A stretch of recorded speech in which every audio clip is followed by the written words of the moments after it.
So I just, we're going live here on the YouTube, and we will, and then I want to share our video here on the YouTube.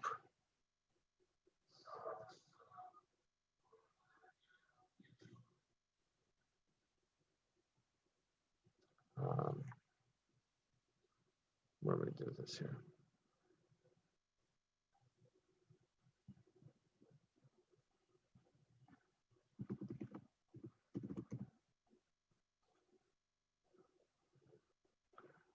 Okay, just bear with me a brief moment here.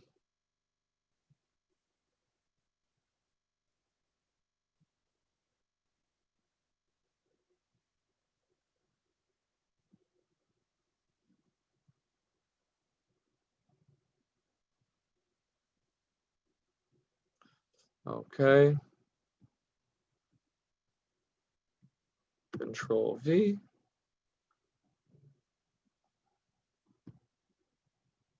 And we do live now. Live now. And go. All right.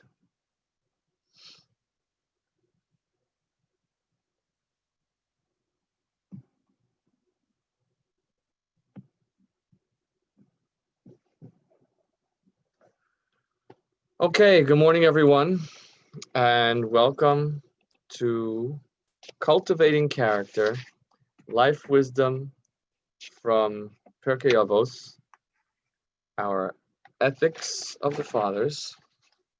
And today we're studying Chapter 2, Mishnah 15. This Shabbos in Shul, many congregations will be studying Chapter 2 as we do one chapter a week throughout the summer. And this week, Chapter 2, and today's Mishnah, Mishnah 15. If you have a Pirkei Avos book at home, you're more than welcome to take it out. I will also share the text on the screen. Okay. It goes as follows. Rabbi Tarfon Omer. Rabbi Tarfon says, Hayom Kotzer, the day is short. V'hamalacha meruba, and the work is much. V'hapoalim atzelim, and the workers are lazy.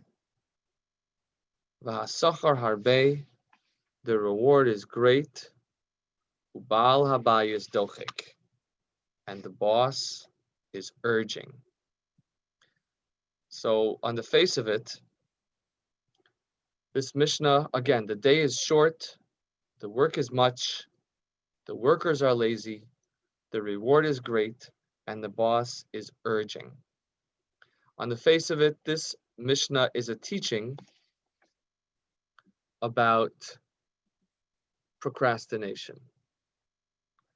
And on that note, I promise to stop procrastinating more starting tomorrow.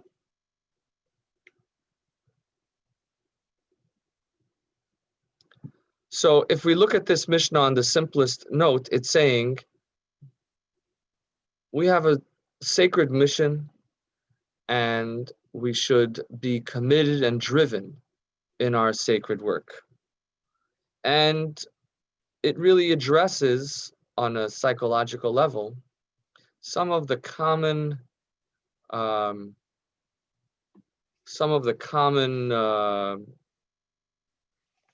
thought processes that lead us to procrastination. And they are,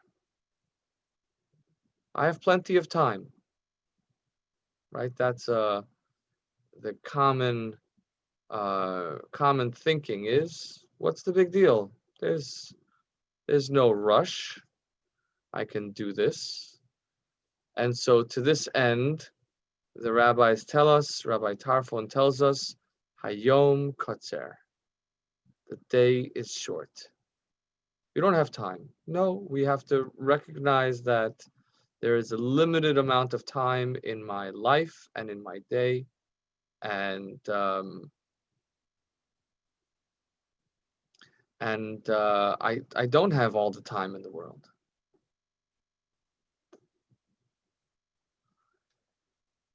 The next one is, no, you know what? I can get it done in less time. If I start tomorrow or if I start in 2 days, I'll still be able to get the work done. So the Mishnah tells us, "V'hamalacha meruba," the work is much. There is a lot of work to get done, and there isn't the amount of time for you to be able to um, to spend any time doing anything else, because um, you're going to have to um, there really isn't much time. And the amount, let's say a person says I have 10 days. Okay, so I can get it done in 5 days. No, the work is too much to get it done in 5 days. The next excuse that people often bring up, and the thought process that we have that leads us to procrastinate, I should say me too, is I'll work fast. Okay, I understand it's a big job and there's limited amount of time, but if I work very fast, I can fit it in. He says no. The workers are indolent. They're lazy. You don't have the amount of energy that it takes to work as fast as is necessary. Then people say, you know what? If I don't get it done, it's not the end of the world. No one will notice. It's not that important that I should drop everything right now and go and take care of this. The Mishnah continues, "V'hasachar harbe," the reward is great. It's important work. And finally, he says, you know what? Does anyone care? Will anyone notice if I don't do this work? So the Mishnah continues, "Uvalabai is dochek." The master of the house is insistent that the job get done. And so HaKadosh Baruch Hu, God, is watching us and wants to make sure we get the work done. So let's go through the Mishnah, looking at the teaching here. Rabbi Tarfon said, don't put off your work for later because there is not a lot of time. The day is short. And don't think that you can get the work done in less time because the work is plentiful. There is much work. And don't think that you will work faster and get the job done in less time because the laborers are indolent. And don't think that it doesn't matter so much. What's the difference? Why is it important to make sure to get this done? No, the reward is great. This is important work. And finally, will anyone notice? Yes, the master of the house is insistent. It's very important to God. And so while it's true with any job and with any task that we have to do, how much more important it is in our sacred task of fulfilling the Torah, of living a godly life, of studying Torah and filling our life with divine teaching. Rabbi Tarfon tells us that this important and sacred work is something that should not be put off and should have this focus that this is really something worth prioritizing. The day is short. Our life is limited. The work is much. The Torah is endless. The workers are lazy.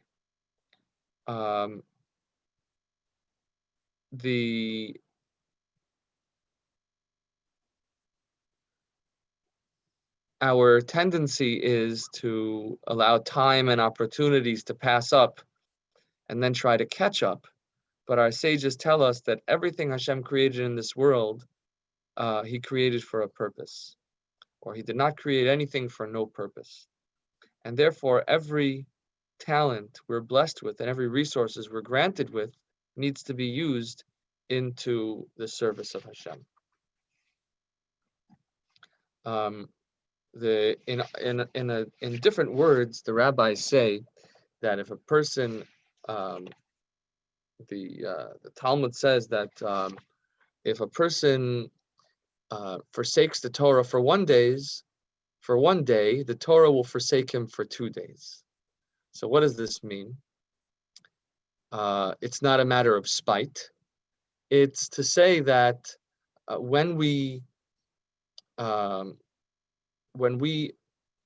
let time pass, not having engaged in maximizing our work, maximizing our efforts in the service of Hashem, now, if we try to catch it up, we are double behind. So I'll give you an example. If two people are traveling together and one person turns aside to travel in a different direction, and he does so for 1 day, how many days apart will they be? So they're both traveling west, and he turns around and goes east for a day. So how many days apart are they? So you think, well, he went east for 1 day. No, they're 2 days apart, because while he was going east, his partner was still going west. And so the distance between them increased exponentially. It doubled. And so when we stop doing the work of the Torah keeps going. And we're essentially going in the other direction. So in that sense, there is a real danger in putting it off. Sachar harbe, the reward is great. A person is obligated to say, the world was created for my sake, and therefore what I'm doing is of true and enduring significance. And finally, the boss is insistent. Hashem is urging me along and is expecting me to get this done. This teaching, on a certain level, is encouraging, but it can also be disillusioning in a way. When we think about the intensity of this Mishnah's demand, it feels maybe impossible to achieve. And we can, we can become, we can lose hope. If I'm supposed to spend every second in the Torah and in my divine work and learning Torah, and I'm not, and I can't, and if I leave the Torah for 1 day, the Torah leaves me for 2 days, I'm just behind. I'm constantly behind. And to this end, I want to share with you a text in the Talmud, in the Midrash Rabbah, and it is here we go.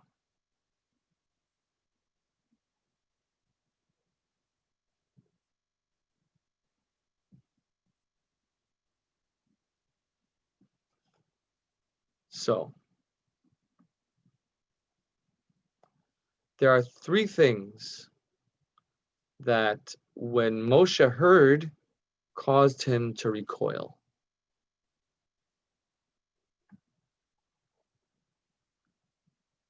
When God said to him, "They shall each give atonement of their soul," Moshe said, so he says, a person should give atonement for his soul by giving the half shekel coin. So Moshe Rabbeinu says, who can contribute their life's value? A person may give all that he has for his life and still it wouldn't suffice. So why would you say that a person should give his life's value with the half shekel coin? It's impossible to give your life's value. And so God responded to him, I'm not asking according to my capacity, I'm asking according to their capacity. Similarly, when God said to him, instruct the children of Israel, as korbani lachmi leishai, give my offering, my bread for my fire, for a fire offering for God. Moshe says, who can provide an offering for God?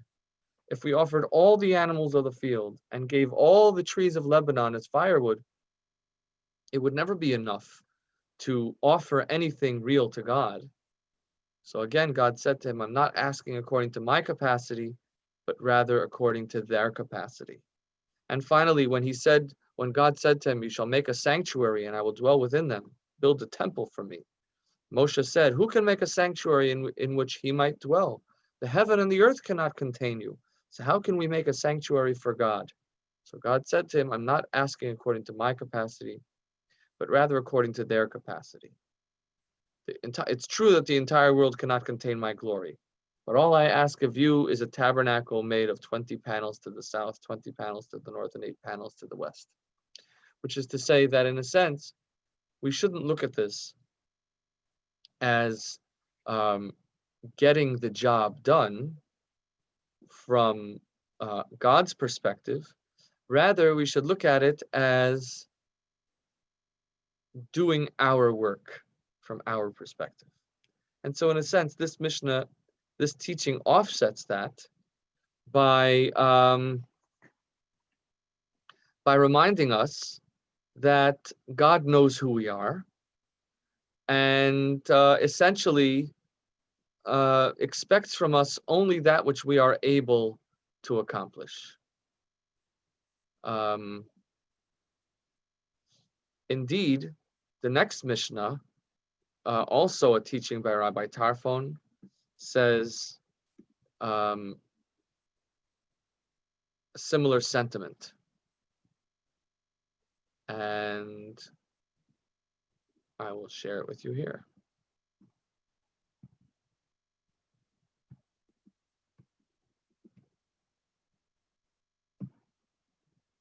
He used to say,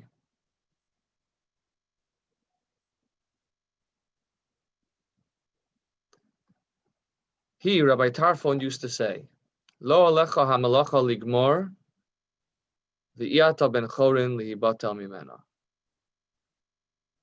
It is not your duty to finish the work, but neither are you at liberty to neglect it. That is to say, again, God is not asking us to finish the work, He's asking us to apply ourselves to the work. So it seems like, in a way, these two Mishnahs, and really this idea of Eini mivakesh ela lefi kochan, I'm only expecting of you according to your abilities, are contradictory. On the one hand, the Mishnah is saying, the work is great, apply yourself to it. Hashem expects of you to be applying yourself every second. And on the other hand, we say, no, don't worry, I'm only asking of you what you're able to accomplish. Rabbi Tarfon also says it's not your duty to finish the work, but you shouldn't neglect it. And so one possible explanation is that in life, in Judaism, there are really two approaches to how we understand our mission in life. One is from the halachic point of view, which says, this is what I expect of you to do. This is your ritual obligation.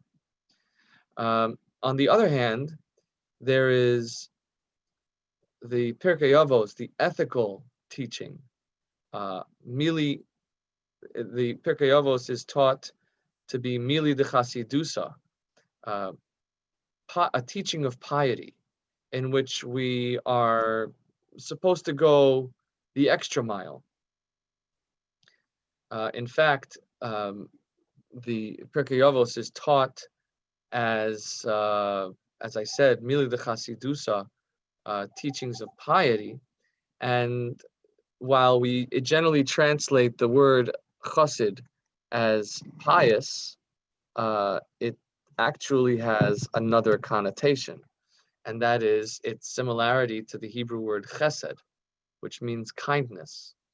What is the relationship between chassid, which means pious, and chesed, which means kindness? So one way of understanding this might be that the difference between doing what you have to do and doing it with love is the difference between somebody who follows the letter of the law and somebody who goes the extra mile. And in a sense, that we see ourselves as kind of having a special sacred relationship with God, that we care about this. We care about this because God cares about it. And so we want to kind of have that perspective that even though technically, when we ask ourselves, what should I do? Well, you can only do what you can do. But at the same time, our drive and our desire and our perspective should be, this is supremely important. And I have to apply myself and care about this very, very much. I'd like to take another perspective now to go back to the Mishnah and let's look at, go back to the, where am I here?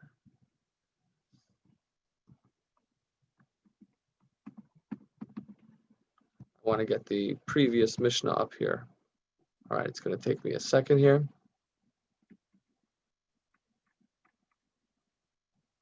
There we go. Okay.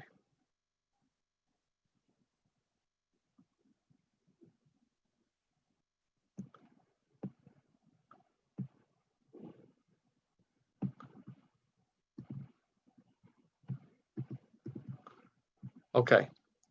So Rabbi Tarfon said, the day is short and the work is plentiful. When we look at these two teachings, at these two statements, they seem to be saying the same thing. Meaning, if you think about it, the fact that the day is short is dependent on the fact that the work is much. If I just say that the work is much, then obviously the day is short. Meaning, my children ask me, how long is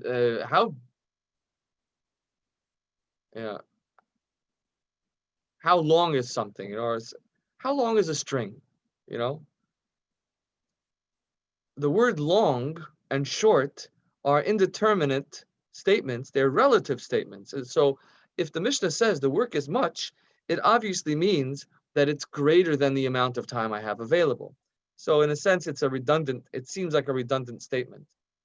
Similarly, hapolim atzelim ubalabayis dochek, the workers are lazy, is also implied by the fact that the master of the house is insistent. The master of the house didn't need to insist, and the workers wouldn't be lazy. Anyway, if we look at the parallelism of these two, of the way this Mishnah works, I see something that's fascinating that might be saying something a little deeper. When we say that the day is short, we're talking perhaps on an existential level, that life, our human time, is limited. there is a specific amount, a specific size or duration of our life. And in that sense, no matter how long it is short, it's cut off at some point. On the other hand, the work is meruba, is very much, and in that sense, again, we might be speaking on an existential level, that by definition, the sanctity, the nature of the work that we're applying ourselves to the study of the Torah, is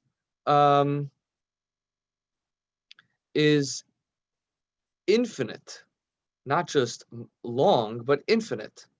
And in this sense, we're making a kind of qualitative statement about the nature of the importance of what we're doing. That is, anything that a person engages in on the human dimension, in furthering their own personal interests and gains, is fundamentally limited.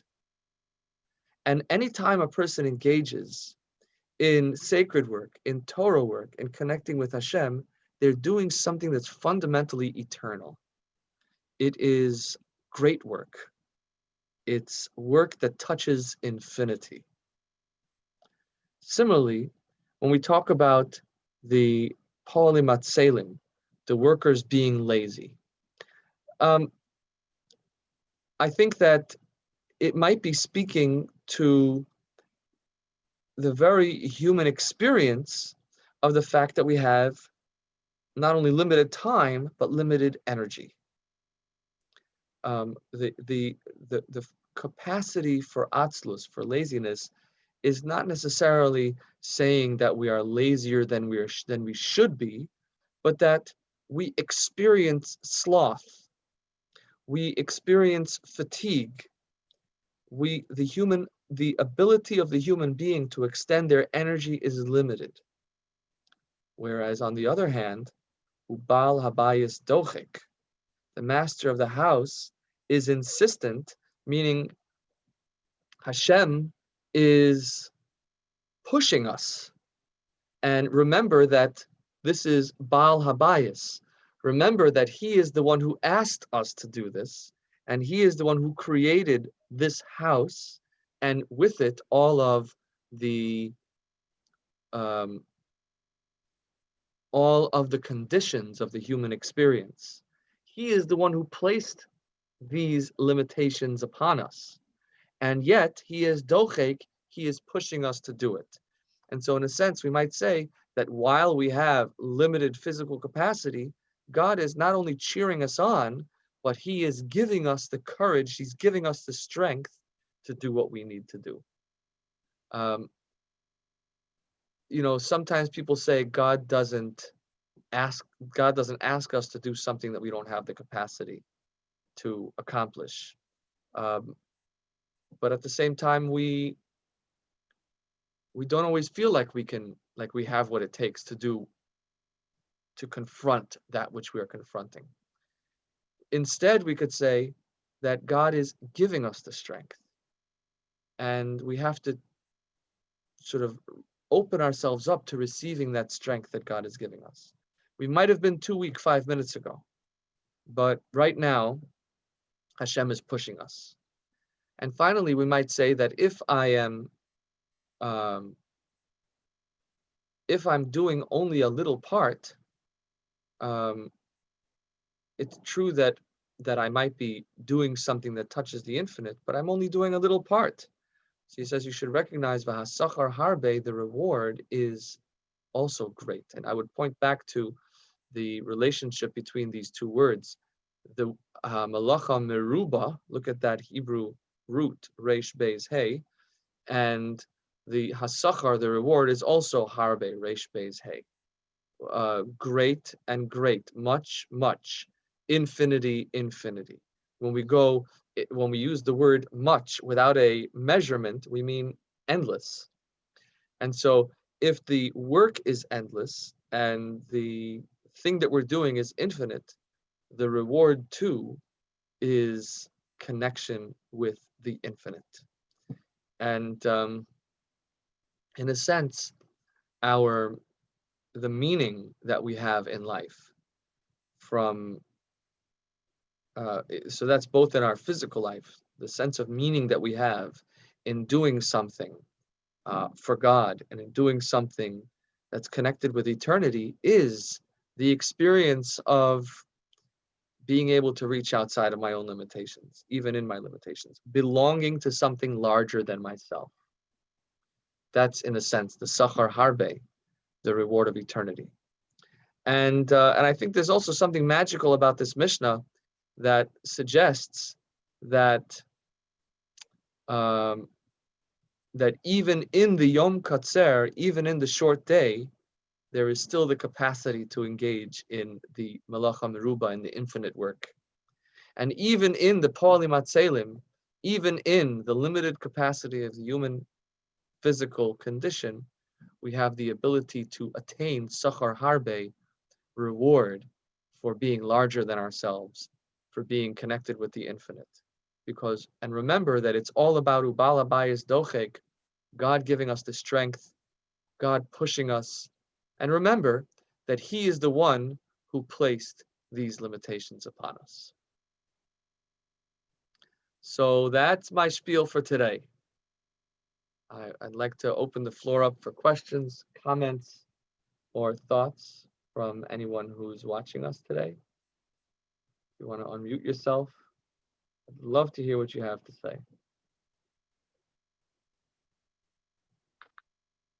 My wife kept pointing to me when you were talking about procrastination. You know, if my wife were here, she'd probably be pointing at me too.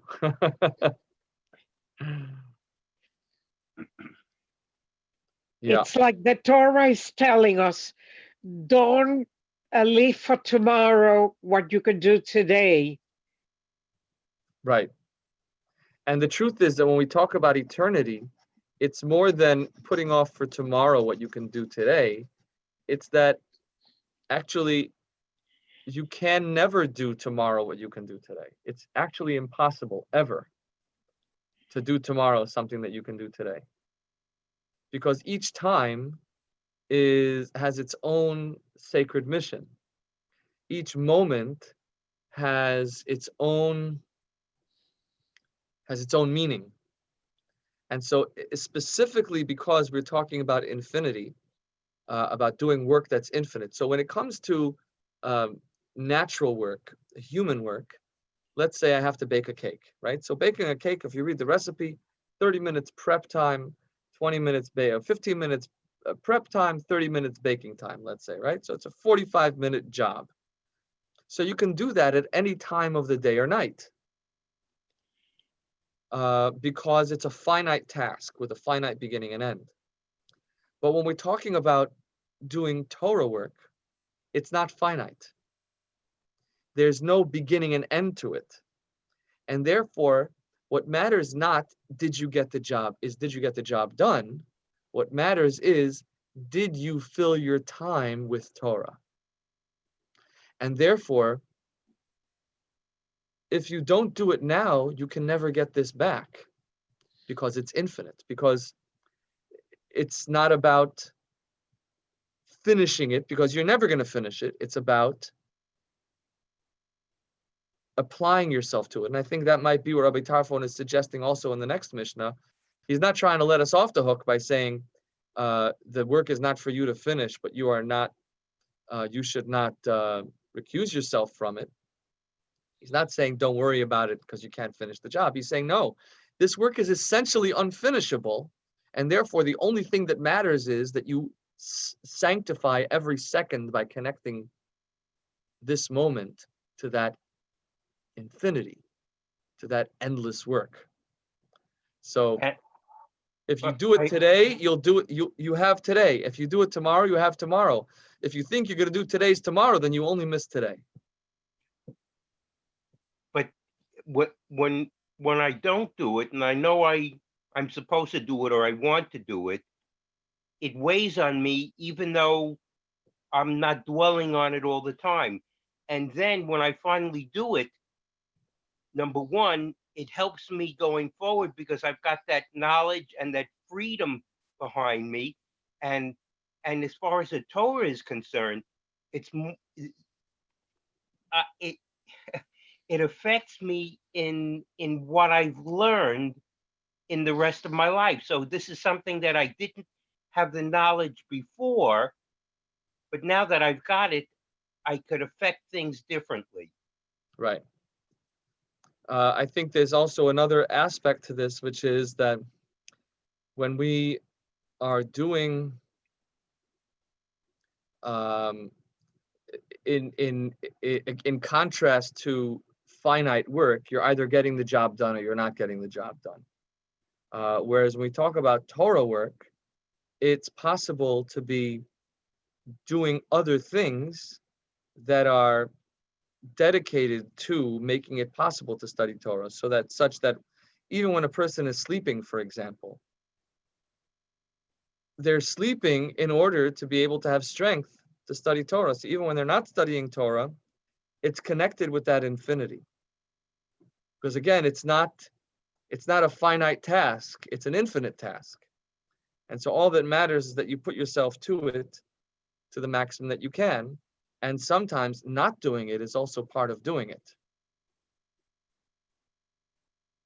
And similarly, the benefit, as you pointed out, the benefit is eternal, because there is belonging to something larger than myself lasts with me even after I'm done doing it, even when I'm, I would say, even in the after effects of having applied myself to the task, I have the benefit of that work.